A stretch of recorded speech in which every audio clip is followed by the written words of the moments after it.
So இந்த வீடியோவில் நம்ம என்ன பார்க்க போகிறோம் அப்படின்னு பார்த்தீங்க அப்படின்னா SBI net banking usually password வந்து பார்த்தீங்கன்னா ஒர்க் அவுட் பண்ணி தான் எடுக்க போகிறோம். இதுக்கு முன்னாடி வந்து பார்த்தீங்க அப்படின்னா காமனாக என்கிட்ட நான் அந்த ஜீரோ பேலன்ஸ் அக்கௌண்ட் ஓப்பனிங் ஒரு சில ப்ராப்ளங்கள் போட்டிருந்தேன். அதில் கமெண்டில் வந்து நிறைய பேர் இதை தான் சொல்லியிருக்காங்க. அதாவது எனக்கு இந்த மாதிரி ப்ராப்ளம் இருக்குது, யூசர் நேம் பாஸ்வேர்டை நான் கொடுத்துருந்தேன், ஆனால் வந்து பார்த்திங்கன்னா 2 மாதம் கழிச்சு அகைன் நான் லாகின் பண்ணும்போது எனக்கு எடுக்க மாட்டாங்க அப்படின்னு சொல்லியிருந்தாங்க. இப்போ அந்த பேங்க் தரப்புல இருந்தே பார்த்திங்கன்னா 3 மாதத்துக்கு ஒரு தடவை பாஸ்வேர்டு நீங்கள் சேஞ்ச் பண்ணிக்கிட்டே இருக்கணும். நெட் பேங்கிங் நீங்கள் ஓப்பன் பண்ணுறீங்க அப்படின்னா காமன் எஸ்பிஐ யோனோ ஓப்பன் பண்ணியிருந்தீங்கனாலும் சேம் இதே தான். எஸ்பிஐ யோனோவுக்கு வந்து பார்த்தீங்க அப்படின்னா நீங்கள் ப்ரொஃபைல் பாஸ்வேர்டு இதெல்லாம் உங்களுக்கு ஓப்பன் பண்ண முடியாது. ஏன்னா நெட் பேங்கிங் ஆல்ரெடி நீங்கள் பழைய வாடிக்கையாளர் வந்து ஓப்பன் பண்ணி வச்சுருந்தீங்க அப்படின்னா சேம் ப்ராசஸிங் தான். நெட் பேங்கிங்க்கு இதுக்கு ஒரு அட்வான்டேஜ் இருக்குது, நான் அதுவே உங்களுக்கு வீடியோவில் சொல்கிறேன். சரி வாங்க நம்ம வந்து யூசர்டி பாஸ்வேர்டு எப்படி பர்கட் பண்ணி எடுக்கிறது அப்படின்னு சொல்லி பார்க்கலாம். இப்போ யூசர்டி பாஸ்வேர்டு மறந்துட்டேன் அப்படின்னா என்னோட அதாவது எஸ்பிஐ ஆன்லைன் அப்படிங்கிறதுக்கு வந்துருங்க, ஓப்பன் பண்ணி காட்டுறேன்.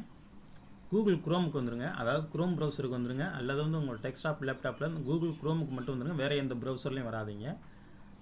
ஏன்னா வேறு எந்த ஒரு ப்ரௌசரும் குக்கீஸ் அலோவ் பண்ணாது.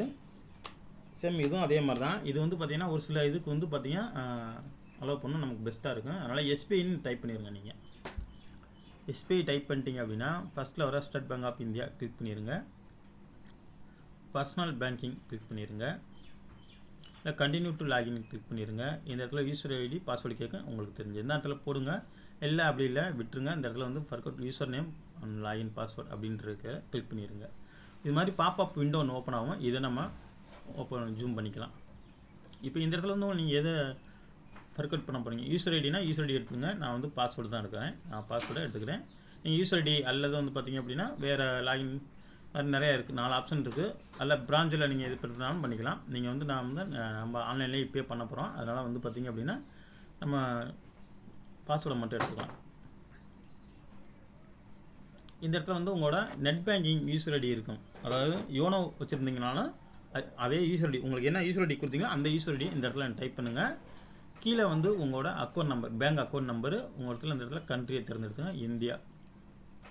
உங்களோட register mobile number, SBI bank open பண்ணல அக்கௌண்ட்டில் இருக்க அதே மொபைல் நம்பர் கொடுங்க. உங்களோட டேட் ஆஃப் பர்த், ஆதார் கார்டை நீங்கள் கொடுத்து பேங்க்கில் வெரிஃபை பண்ணியிருந்தீங்க அப்படின்னா ஆதார் கார்டை கொடுத்து இந்த இடத்துல வெரிஃபை பண்ணிடுங்க. இது அந்த மாதிரி பிறந்த தேதியை கொடுத்துருங்க. இந்த இடத்துல வந்து பார்த்தீங்கன்னா இந்த கேப்சா டைப் பண்ணிடுங்க, சப்மிட் பண்ணிடுங்க. நெக்ஸ்ட் பேஜில் சப்மிட் பண்ணிங்க அப்படின்னா ஒரு ஓடிபி வரும் உங்கள் ரெஜிஸ்டர் மொபைல் நம்பருக்கு. அந்த மொபைல் நம்பர் ஓடிபி இந்த இடத்துல நீங்கள் டைப் பண்ணுற மாதிரி இருக்கும்.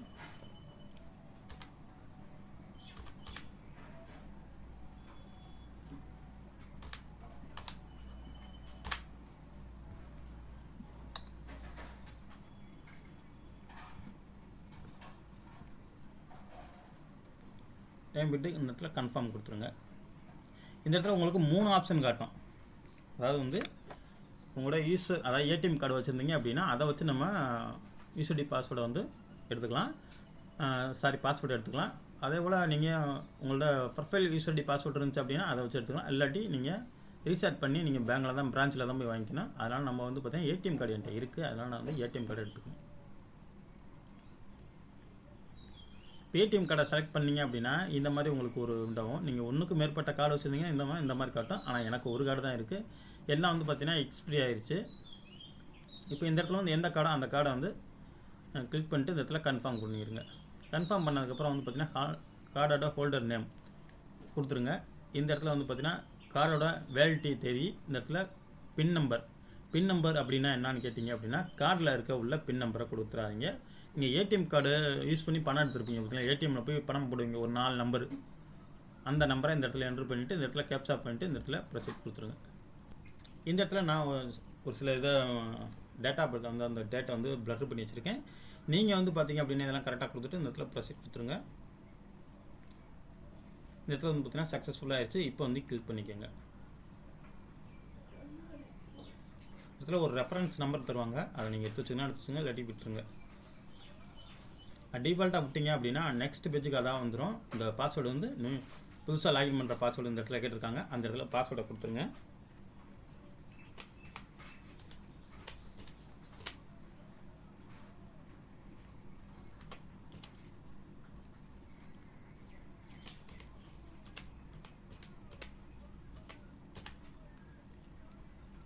புது பாஸ்வேர்டை க்ரியேட் பண்ணிவிட்டு இந்த இடத்துல சப்மிட் கொடுத்துருங்க. இந்த இடத்துல வந்து பார்த்திங்கன்னா பாஸ்வேர்டு மேட்ச் ஆகலை அப்படின்னு சொல்கிறாங்க. அதனால் வந்து பார்த்திங்கன்னா மறுபடியும் கரெக்டாக பார்த்து கொடுத்துருங்க.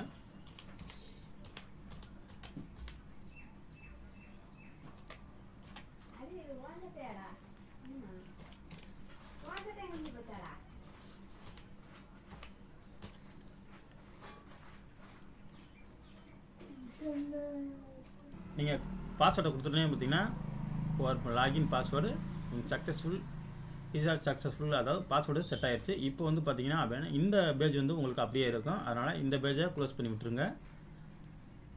இப்போ நம்ம அகைன் இந்த பேஜுக்கு போயிடலாம். இப்போ இதுக்கு முன்னாடி நம்ம இந்த ஃபர்கோட் யூசர்டி பாஸ்வேர்டை தான் கிளிக் பண்ணி போயிருந்தோம். இப்போ நம்ம பாஸ்வேர்டை சக்ஸஸ்ஃபுல்லாக ஃபர்கோட் பண்ணி எடுத்துட்டோம். இப்போ அகைன் நம்ம லாகின் பண்ணிடலாம். இப்போ நீங்கள் அங்கே கொடுத்த பாஸ்வேர்டை நீங்கள் இந்த இடத்துல ஊற்றணும். ஒன் டைம் ரீஃப்ரெஷ் பண்ணிக்கோங்க, அது பெஸ்ட்டாக இருக்கும். இப்போ இந்த இடத்துல யூசர்டி பாஸ்வேர்டை லாகின் பண்ணிடுங்க. யூசர்டி பாஸ்வேர்டை கொடுத்துட்டிங்க அப்படின்னா சக்ஸஸ்ஃபுல்லாக மேட்ச் ஆயிடுச்சு அப்படின்னா இந்த இடத்துல உங்களுக்கு மறுபடியும் ஒன் டைம் ஓடிபி நம்பர் கேட்கும். அதை நீங்கள் கொடுத்துடணும்.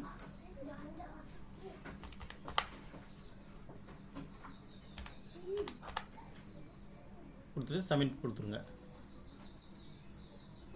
சப்மிட் கொடுத்துட்டிங்க அப்படின்னா சக்ஸஸ்ஃபுல்லாக அவனோட அக்கௌண்ட்டை லாகின் பண்ணியாச்சு.